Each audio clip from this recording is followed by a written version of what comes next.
Hi guys, this is Max here, back again with hopefully another great political video. And today we will very sadly have to talk about the war in Ukraine. I know it's not a topic that everyone wants to hear about, but it is of great geopolitical and, quite frankly, personal importance to me. Because right now we have a country that's getting invaded by a foreign power, and our president, Joe Biden, does not really seem to make any attempts trying to change that. Now, I'm not saying that Donald Trump would have done much either. We're never going to know for sure, but I'm saying that the president right now should do more. And I'll explain to you why in a sec. First of all, please take a little look at this video. It shows Russian territorial advances so far.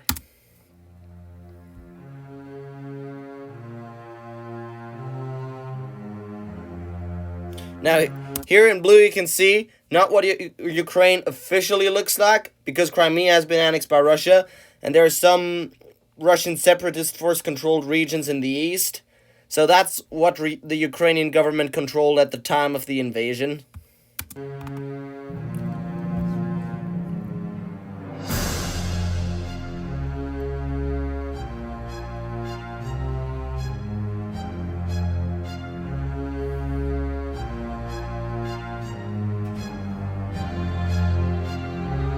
Yeah, Russian forces reached Kiev very soon, but they were unable to take the city. Thankfully, man.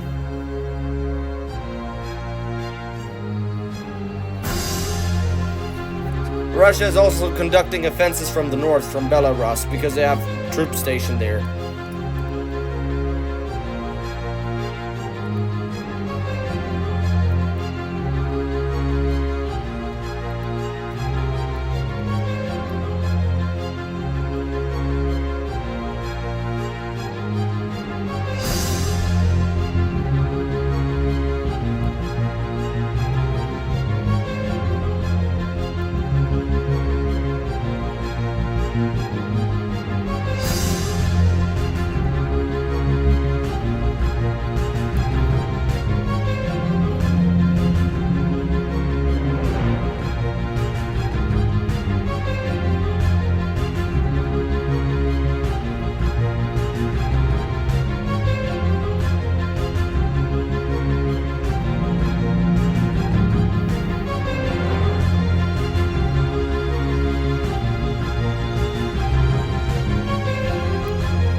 There, I think we have some Ukrainian partisans in the north. But yeah, this video shows pretty well how far things have already come. I mean, like, you see these two regions here in the east, Luhansk and Donetsk? They're known as the Donbass region, and they're almost entirely controlled by pro-Russian forces by now. So, the big question is, what is going to happen to Ukraine? What is Putin trying to do with it? Now, at first I believed he'd be happy if he could just annex those two easternmost regions of Ukraine and incorporate them into Russia, because they have a Russian majority. But, as of right now, it actually looks very, very different. Russia is going for the whole thing, as you can see. I mean, like, Russian forces are standing from...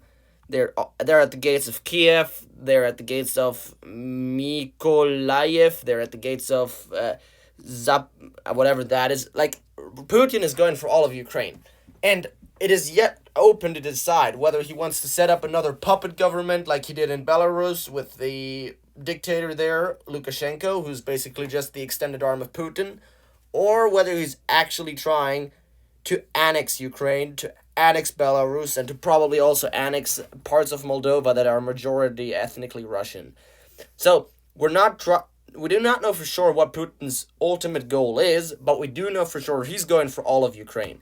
And ultimately what he's trying to do, he wants to recreate the Soviet Union. The West may not make any concessions to him, because he is like Hitler. You give him a yard, he'll take the whole football field. That's how he acts like. You can't make any concessions under no circumstances. and you may not let him take Ukraine. Because if he takes Ukraine, he'll feel so emboldened, he might even go for the Baltics, and who knows what happens after that. So I would greatly encourage the United States to send a peacekeeping force into Ukraine in order to prevent further Russian territorial advances. I know this might be a very controversial action, but what Russia is doing right now, they're essentially claiming they're doing a peacekeeping operation, and they're doing it against the will of the Ukrainian people. So the United States will have the ability to position troops in Ukraine as an actual peacekeeping force. I'm not saying we should attack Russian troops, but we should station American troops in the west and in the center of the country, or around the city of Odessa, which is the only remaining sea axis where Ukraine still has, in order to make sure that Russian forces don't advance any further. Because I have a hard time believing Putin will dare to attack American ground troops.